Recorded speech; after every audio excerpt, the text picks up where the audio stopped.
Welcome to Between the Sheets, the non-judgmental podcast where we're going to cover various sexual health and wellness topics. I'm your host, Dr. Stephanie Zwonitzer. I'm a urology and sexual health nurse practitioner, and I love helping my patients and listeners discover and develop their most satisfying sexual experiences. Between the Sheets is here to normalize the conversations about sexual health and cover everything from basic anatomy to the most taboo topics and everything in between. Real talk, real pleasure, one episode at a time. So come on, let's get between the sheets. This episode is sponsored by Boston Scientific and its educational website on erectile dysfunction, edcure.com. One study estimated that more than 50% of men over the age of 40 have some degree of erectile dysfunction, which can be frustrating and confusing. Go to edcure.com to find information on erectile dysfunction and treatment options, including long-term treatment options offered by Boston Scientific.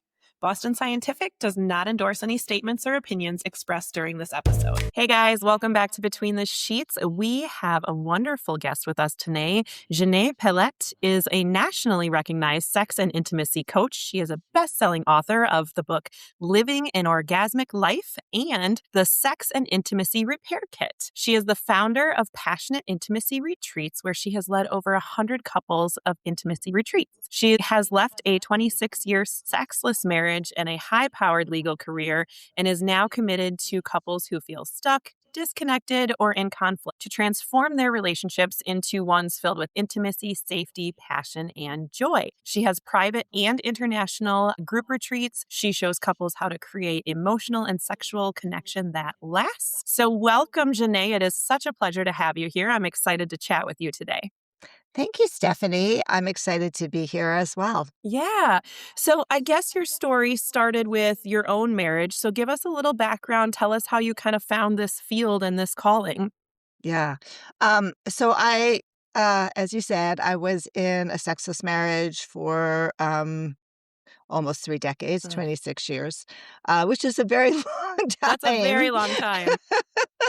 To be in any marriage, let alone Yeah. a sexless one. It really, and to be fair to my ex-husband, a lot of the issues around our sexless marriage had a lot to do with my own shame trauma that happened as a child and then some medical trauma that happened. So, sex until I reached my phase just never felt good. It was painful, uncomfortable. I never had an orgasm, no pleasure, right? It just was like, why do this? Right.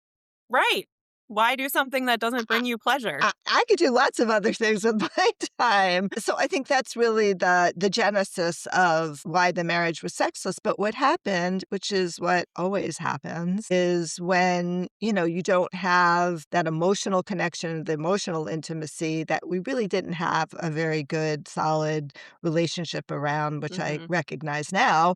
Sure. There was no way to really process it. There was no way to get help. There was no way to talk about it. And then, just as our sexual intimacy was never great, our emotional intimacy got worse and worse and worse. But we stayed in the marriage because we were raising 2 children and we were kind of running a family business on the side. So, it was very practical. Right. Easier to stay married than get divorced. Easier to stay married than get divorced, right? Maybe not the best perfect decision in retrospect, but it made sense at the time. But when I turned 50 and my kids were both in college and we had made the decision to separate, I knew that I wanted to date men. And I also was like, I don't know, I'm living in New York City. I couldn't imagine what that, online dating profile would look like.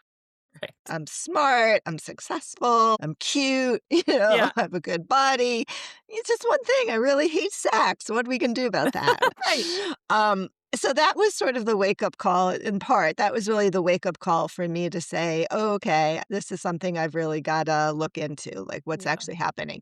And that became the that's what actually started the whole process. I found my way in through the door of Tantra and sacred sexuality. It just kind of like fell in my lap, so to speak. And it was life changing. It was Yeah. like, oh wow, there's a whole different way to have sex. There's a whole different way about what sex actually means Yeah. and how to feel about it and how to be treated around it, which just shocked me, to be Yeah. honest with you. And that was like the first inkling of like, oh yeah, there's something else here. You're not broken because, Right. anybody who's has trauma or has been in a sexless marriage, even if they can quote have sex, but they're still in a sexless marriage, they feel broken, right? They Mhm. feel not desired. They feel like there's something that they're doing Yep. wrong, that they're not curious enough, that there's something wrong with them. And it was the first time I was like, okay, maybe I'm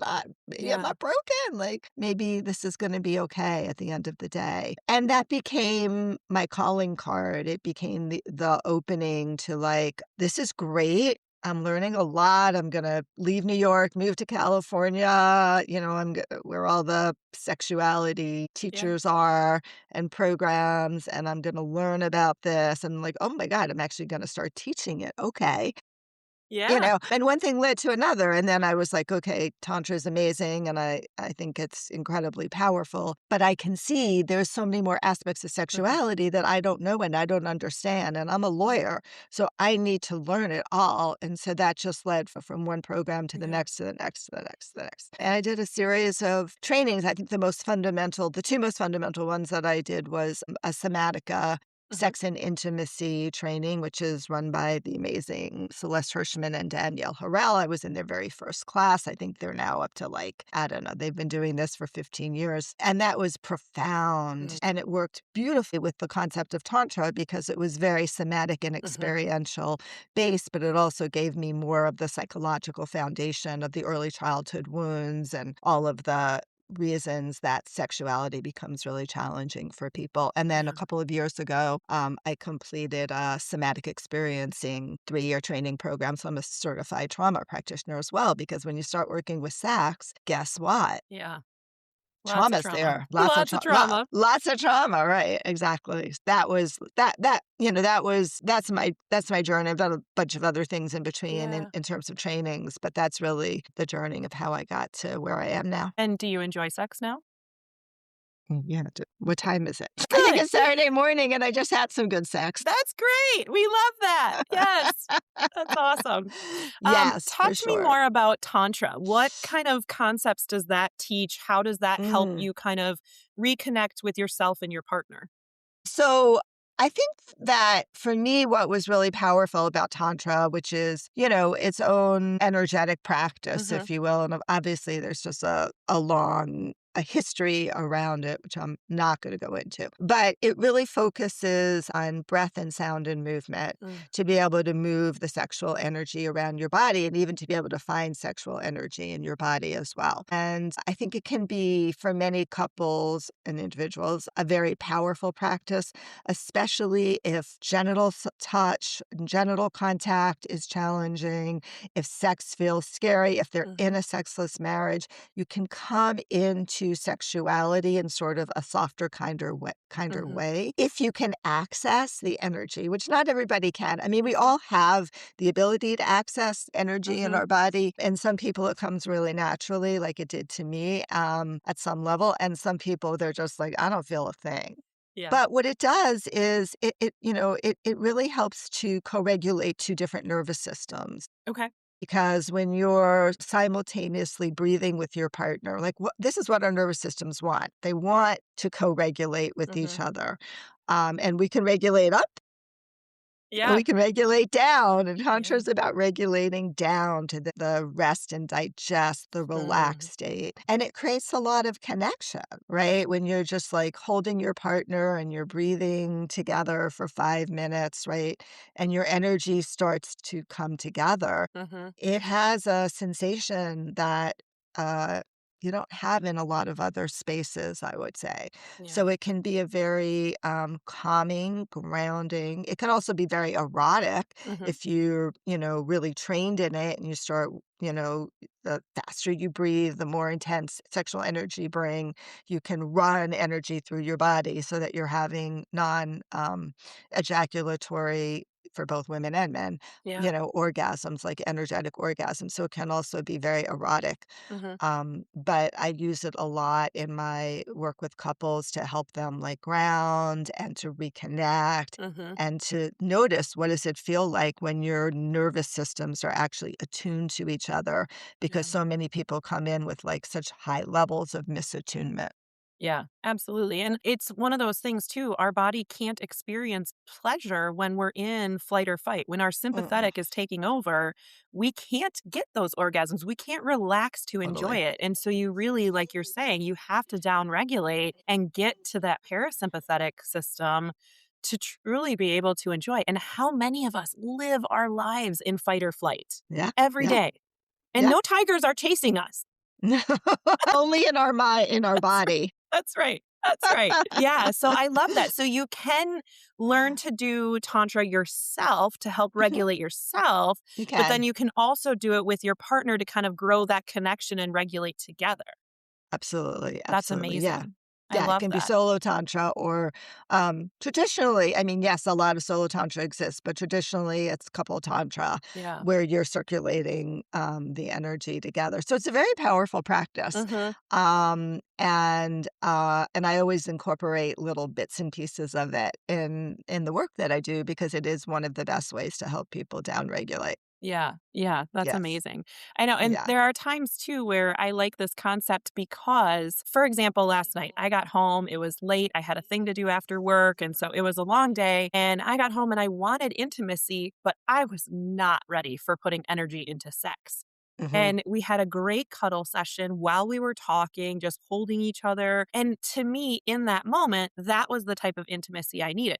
Now, today, I'm sure I will want a different type of intimacy, but it's nice to have that like flow and options. And I think that's really one thing that Tantra brings is especially in, like you said, in a sexless relationship when you're trying to get back together, putting in time for physical sex and penetration is not always where to begin No. because like you said, pain or trauma or other things where we need to rebuild that intimacy first and then maybe we can get to the actual penetrative sex or more sex regardless of how you're doing it, oral or whatever. Yeah, definitely. And I love that experience that you had, right? Because, really, I think my philosophy is, and this is what my sex and intimacy repair kit is based on, and really my work with couples is based on, that you have to actually create that emotional connection and that Hmm. emotional intimacy, right? In Yeah. order to be able to allow sexual intimacy to develop and flow. And so that cuddling, that holding each other, that just talking with each other, right, begins to start to that, if you're doing some tantra and breathing together, like that starts to create some more of that Hmm. emotional safety together because at least your nervous systems are in the same place, right? Yeah. And you're not in a fight and flight space. But yes, absolutely. Yeah, that's 100% agree amazing. with I that. love that. I Yeah. love that. Yeah. Tell me Yeah. about your first book that you wrote. Living an Orgasmic Life. So, Yes. Living an Orgasmic Life came out in 2018, and that book is really primarily geared towards women. Okay. So, and it's really about what blocks us from feeling pleasure in our body, all of the things, the childhood wounds, the trauma, all of it, Yeah. and then what we can do to change that, was also very much my own personal journey of sexual awakening, sexual healing, which I, thread throughout that book, as Mhm. well as case studies from the clients I had worked with. And it's a really powerful book for women. I was shocked when it came out how many like people just like emailed me and told me like reading that book changed my life. I'm like, wow, okay. And because I think at the time, this was 2018, right? So what was that, 8 years ago? People weren't really talking about this as much, and there Yeah. weren't as many women that were coming forward and saying, "I lived in a sexless marriage for 26 years." Right.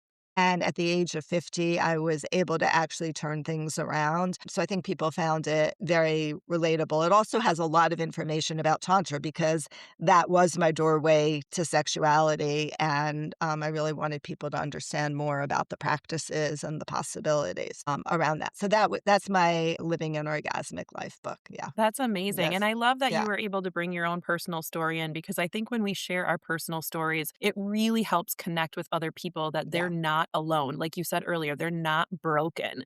Right. There are a lot of people in sexless or not great sex marriages. Yes, a And lot of not great sex marriages, yes, Stephanie. yes. And a lot of people, you get yourself into that because you're early, maybe in dating or early in marriage, whatever. And you say, oh, that felt really good. Or you pretend you had an orgasm, whatever. And then you just get into this habit of doing it every time.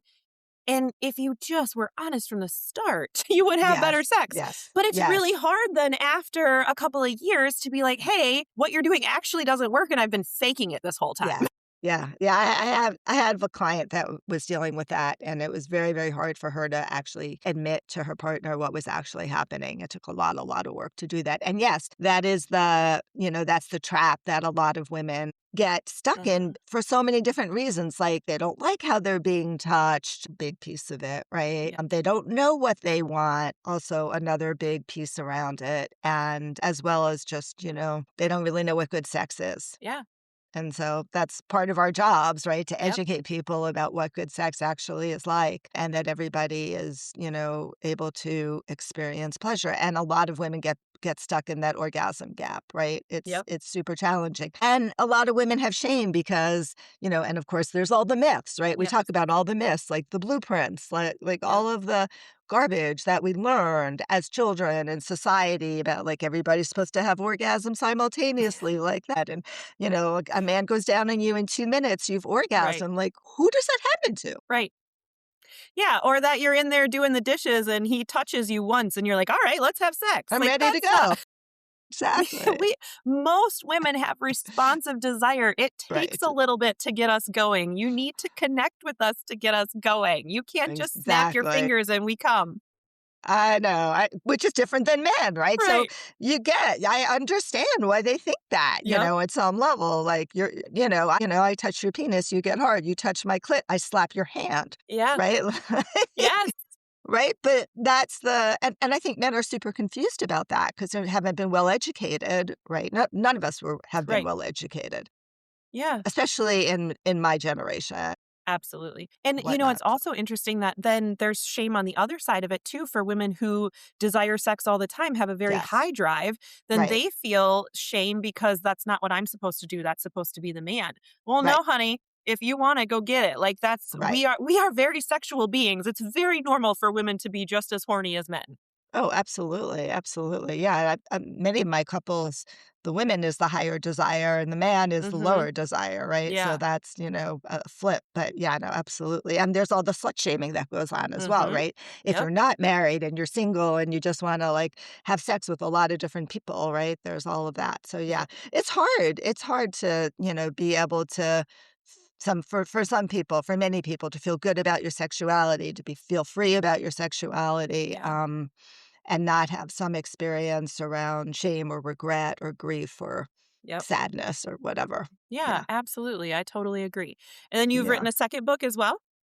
Yeah, so the second book is, coming out, maybe I don't know when this is airing, March 26th, Okay. and it's called The Sex and Intimacy Repair Kit, and that book is, really based on the work that I've been doing for the last 7 years, which is with couples Mhm. primarily, who are in sexless marriages, or who are experiencing very severe intimacy issues, and a lot of Mhm. whom are at the verge of separation. Yeah. And that book, hopefully will be a bestseller too. I don't know. So you got that, So listeners, go buy this book. y'all go buy this book. Yes, that's Um, fantastic. yeah, and the premise of that book is that in order to be able to kind of what I said at the beginning, in order to really be able to express yourself fully sexually and really move into a very, beautiful sexual, long-term, passionate relationship, you need to actually make sure that there's emotional intimacy and emotional safety there. And so a Mhm. good portion, and this is so true for women, especially for Yeah. women. So a good portion of the book is, excuse me, really about what does emotional safety mean? How do you achieve it?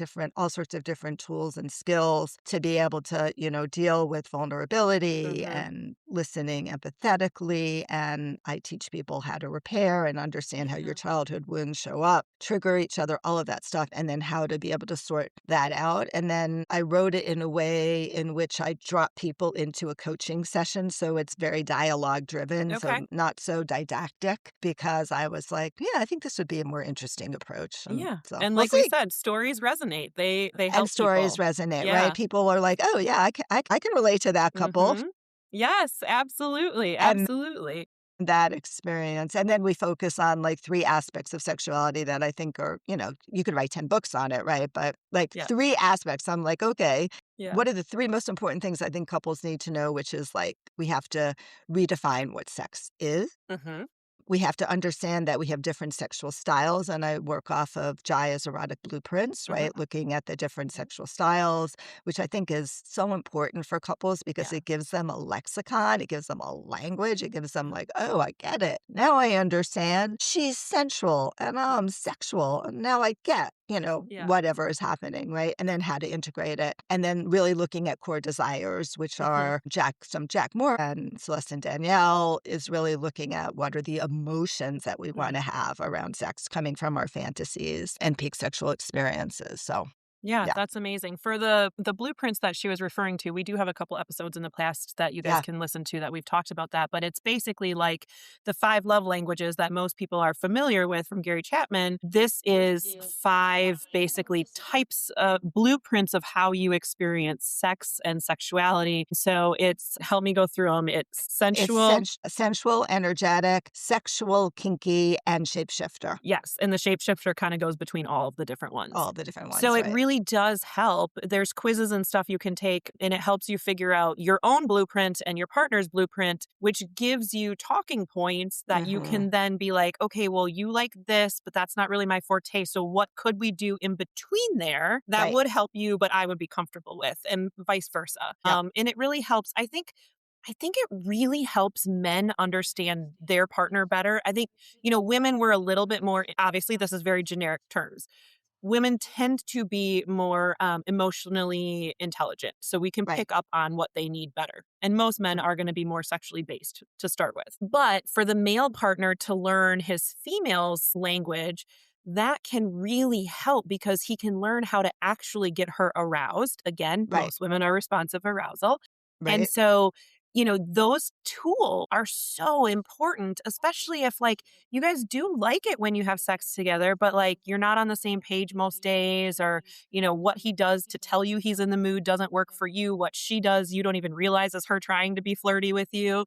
I think it Right. really gives a lot of good talking points. I think it does as well. My one caveat I tell all of my couples because, have them all take the blueprint quiz Yeah. and then we come and do a 4-day retreat. You don't know what you don't know. Yep. Like I would say a lot of times, people will be low, particularly women on the kinky scale. Mm-hmm. And sometimes men will be low on the sensual scale, but Mm-hmm. when we actually like start to explore all the 4 different blueprints, things really start shifting. So I love it, and it's a tool that I definitely use. And I also would say like, and it may not be correct because you haven't had the experience. Yeah. Or you have a misdefinition in your mind when you were Mm-hmm. taking that test, about what kinky is in Right. particular. I think that that's And the it one that I changes find a lot over of change. time. And it changes over time, My right? blueprint was when my kids were toddlers is very different than what my blueprint Right. is now that they're in college.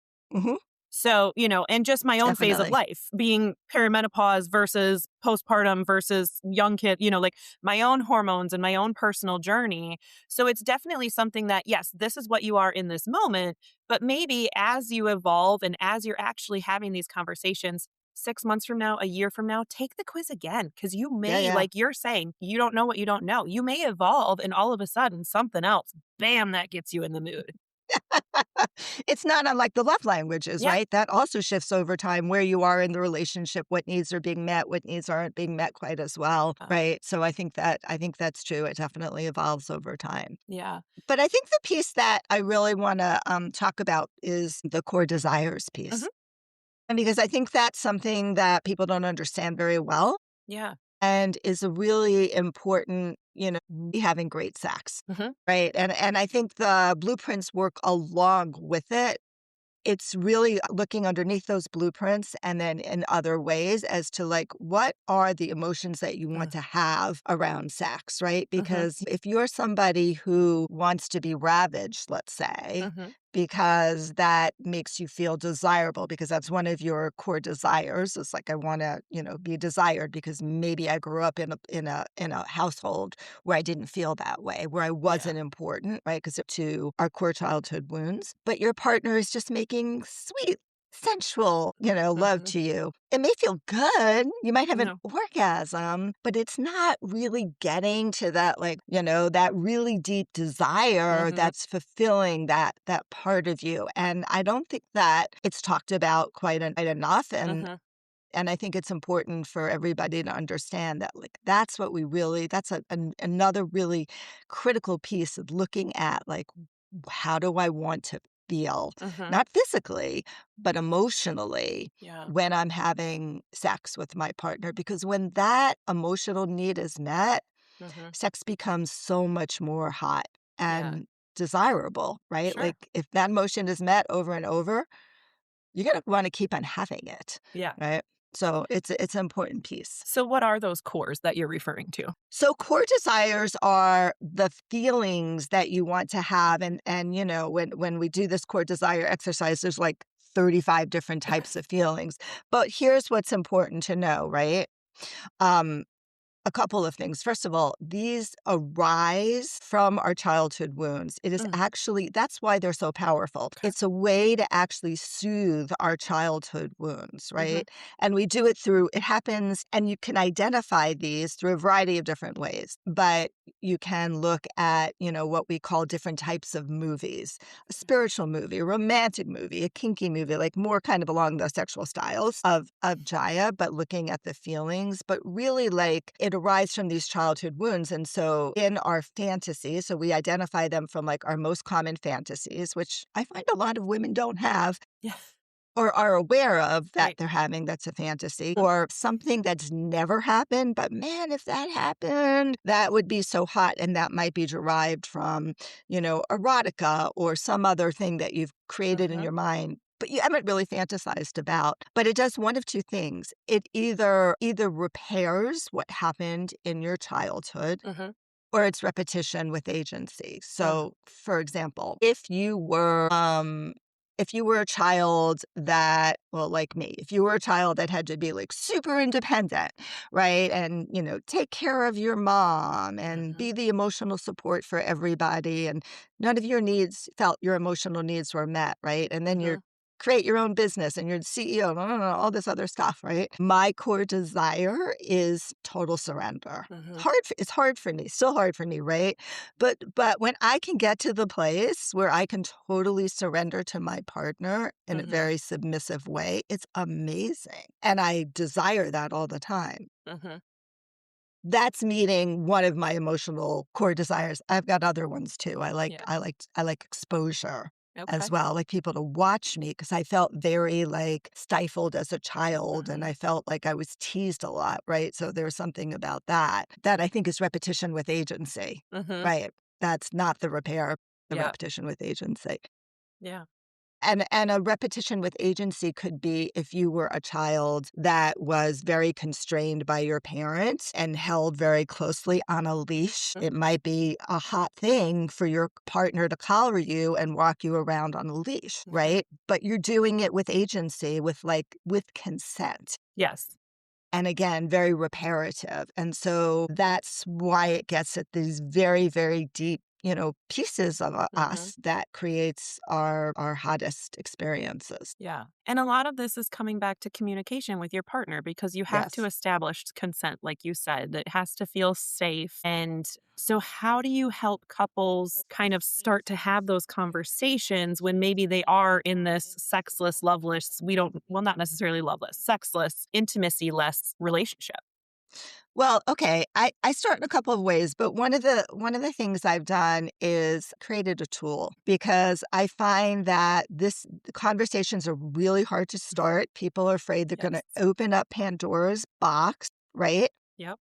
And don't know what's gonna happen afterwards, especially if they're in a sexless marriage and they Mhm. can't communicate, which Yep. typically go hand in hand. Yes. And so the tool is, intimacy equation formula. So it's like this, cute little 3-minute quiz that you can take where you get to identify like what your intimacy style is like. Are you somebody who comes into intimacy through talking? Are you somebody who comes into it through touch? Is adventure important to you? Is it about trust? Mm-hmm. And loyalty, right? Like really kind of understanding that piece. And I'll tell you where you can find it. You can go to howtoimprovemylovelife.com, howtoimprovemylovelife.com. I think because generally speaking, it's women who are going to perhaps start this approach, maybe, I don't know, in my experience, Mm-hmm. or maybe men, and then you go to your partner and you're like, hey, I took this kind of fun quiz about my intimacy style. I'm curious, like, what yours is, right? So it's kind of a low risk way. And I do tell couples, like, you want to start this conversation in a low risk way. Yeah. You do not want to start this conversation and, like, hey, we haven't had sex in 3 years. Right. We've got a problem. Yes. Yes. You've got to find a low risk way to start the Yep. conversation. And I have found that this has been a really good tool for couples to begin to start the conversation and Yeah. understand how their styles interact with each other and what are the good things about it and what are the things that you kind of have to be aware of as well. So Yep. low risk, Mhm. conversations, not like let's start the whole, ball of wax. That's Yeah. one way. And I love that. I generally suggest to people, hey, if this podcast episode resonated with you, share it with your partner and say, hey, Mhm, can we talk about this later? If you read a blog or a book or whatever, share it with your partner and say, mhm. hey, this really spoke to me. Can we talk? Can you look at it too? And we can talk about it because that is a pretty low risk way. It's not saying, hey, this is exactly how I feel and you're not doing this. It's like saying, hey, they talked about this topic in this podcast that really Mhm. resonated with me. Maybe it'll resonate with you too, and we can talk about it. Yeah. And it really takes that pressure off of you saying, I don't think our sex life is good enough. Right, exactly. That's what happened with my first book, like, so many men read it, Mhm. even though it was geared towards women, but men wanna understand Yeah. women, right? So, Yep. and then showed it to their partners as well, Mhm. right? And so, yes, I agree with that, like, that's another low-risk way of sharing information without blaming or shaming, pointing fingers, Mhm. and then just creating more distance and conflict. Yeah. Yeah. So once they start these conversations, how do you kind of like get them to pull out the real issues and work through, start that process?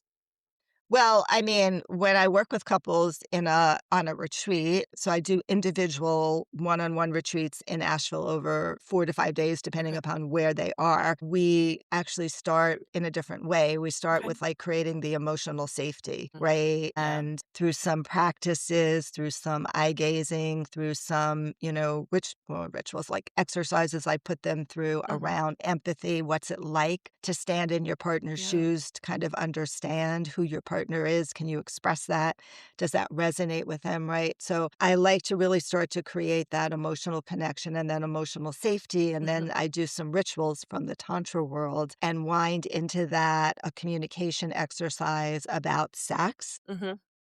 and love, Okay. right? Starting with, like, how do you like to be loved? How can I love you Mhm. more? And then what holds us back sexually? And that starts by that point, like, there's been enough safety established in the room Yeah. amongst all three of us that generally there's a lot that comes out from that space, right? Mhm. But, honestly, Stephanie, like, the couples that I see are often at their end of their rope, right? And so we might spend the next day of the retreat just, like, going back and trying to do some repair Mhm. and bringing up all of the ways in which there's been resentment that's built up Sure. or betrayal that's built up or disappointment, and helping them be able to, in a very safe way, be able to express that to each Mhm. other, which I often do through, like, talking through them, like the puppet little Yeah. approach, which is very effective because often they don't know how to say it, but I can say it for them, or at least Sure. decently, so that they start to be like, oh, okay, and here's a process that I'm going to teach you to be able to create this ability to repair when you're feeling distance from each other, when you're feeling disconnected from each other, that will create more connection and more intimacy. And so ultimately you'll know that, okay, yeah, we're going to have a fight,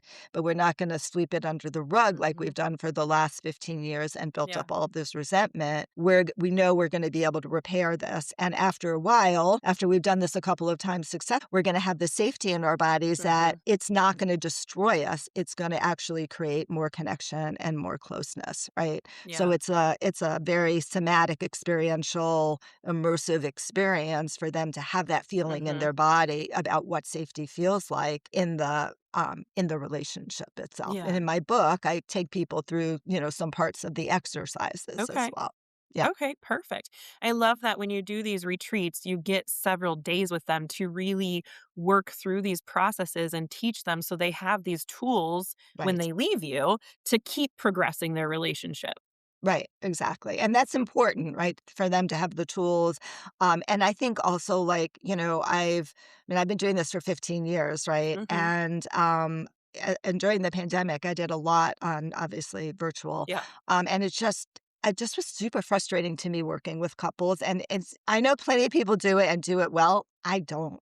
Yeah. I like actually need to see them in the room, and I don't like the time. We work in 3-hour blocks on my Mhm. retreats, which is plenty of time. But you see stuff that shows up in real time, and you Mhm. don't have a clock that says we have to stop now. Right. It's like right now we're going to go right into that thing that happened 30 years ago. This Yeah. happens all the time, and we're going to talk about the feelings that you've never actually expressed to each other about it, and that's incredibly healing for Yeah. them because nobody's done that. Yeah. Yeah, that makes so much sense. Yeah. That's fabulous. So you do I can't remember, do you do group retreats as well, or do you just do the individualized ones? No, I do once a year. I just excuse me, I just came back from Costa Rica. I do retreats in Costa Rica once a year, for group. Okay. And yeah, and these retreats are like next year I'm gonna do a retreat focused more on like the emotional connection, the emotional Mhm. intimacy. There'll be some sexual stuff, of course, as well. Yeah. And then I kind of level them up and then they can, next year or the next retreat, they can go to one that's a little more heavily erotic. Okay. Yeah. Okay. That's neat. So are the people who come to the group retreats generally ones that have already worked with you individually, or is it more of a new patient kind of thing? It's a mix. Okay. Usually I have, depends which retreat I'm doing. Mhm. Yeah, But yeah. what right, like, 1 or 2 couples that have worked with me individually, and then they also wanna come to a group retreat because it's a different Sure. experience. Yep. It's like not only are you in a group, but, like, we're doing blue clay rituals in the lake, Okay. and, we're doing cacao ceremonies and sound healing, and Yeah. it's just a different, more immersive experience Mhm. in nature, right? Yeah. But then there's always, like, a fair amount of people that I've never met before. I mean, Yeah. I meet them on Zoom because we have a pre-retreat, Sure. I screen out people, Yeah. but I've never met them before, and they just come. Yeah, that's really Yeah, neat. I which think, is fun. some people really do well in the group environment for the whole I'm not alone, I'm not broken, like we talked about earlier. And Right. then other people, that is very uncomfortable. It's Yes. uncomfortable to even admit you have issues and then to do that in a group setting. So Yeah, I love that you have both that you offer because I think yeah, that really helps people in different phases of their relationship too. yeah, yeah, definitely. Yeah. One thing that's really interesting about the group process, particularly for men, right, Hmm. is, women, we cocoon, like, Yeah. we nest with each other. Yes, But we men do. don't do that, right? Like, they Right. don't talk about this stuff, and I think one of the thing that comes out of the retreats every year is how connected the men are, Mm. and what it feels like to have, like, a brotherhood Hmm. of other men who they can actually share stuff about their relationship with, Yeah. and many of them maintain those relationships for, long periods of time as well, Yeah. which is a beautiful thing. It is. I actually had a guest on here who works with male groups because of the Mhm, research behind it and how much men do need that connection, but it's not mhm, considered normal, I guess. It's not societally normal for them to have those deep conversations with other men or to have, girls' night out and they have guys' night out, but then they just go play pool or something. Whereas at right, girls' night out, we tell each other everything. right, So, right, it was interesting to listen to his perspective and the research on it on how much men truly need other men to mhm. support them and to help them go through these kinds of things. Definitely, yeah. Yeah. It's a shame that our society is so misogynist around Yeah. it, right? Like Yeah. it's a shame because everybody needs support and we all need community and we all need connection and everybody really actually does want to be vulnerable. I think that's one of the fun things that happens in the Yeah. retreat. Everybody like says, "Oh, I'm afraid of being vulnerable." And then the very first exercise I make them all be Yeah. vulnerable. And they're like, "That felt so good to Yeah. be able to like say those things I've never said before." Yeah. Right? I bet. That's amazing. That's amazing. What a fun conversation today. I'm so glad you've been on here with us. Tell people how they can get in touch with you, find you, remind them of the names of your books. Yeah, so you can go to my website, which is Passionate Intimacy Retreats with an S.com, passionateintimacyretreats.com. The names of my books, you can find my books on Amazon, and Barnes and Noble, and some other nonprofit things, which are Living an Orgasmic Life and the Sex and Intimacy Repair Kit. And we will put those links and the names of the books in the show notes. So if you're driving right now, you don't have to try and write this down while you're driving. Just be safe. And we'll get you those links in the show notes. Thank you so much for being here. Such a great conversation today. Thank you, Stephanie. Absolutely. All right, everybody. If you need health and hormone and sexual wellness tips and treatment, go ahead and go to reviveish.com and sign up for a consultation. And as always, go have some fun between the sheets. Thank you for joining us and exploring sexual health topics here on Between the Sheets. New episodes are available every Wednesday. Please subscribe and rate our podcast so we can reach more listeners. And don't forget to tell your friends, partners, and anyone who will listen about Between the Sheets. Send any comments, questions, or stories to podcastbetweenthesheets@gmail.com. It's all one word, podcastbetweenthesheets@gmail.com. Thanks for listening and go have some fun between the sheets.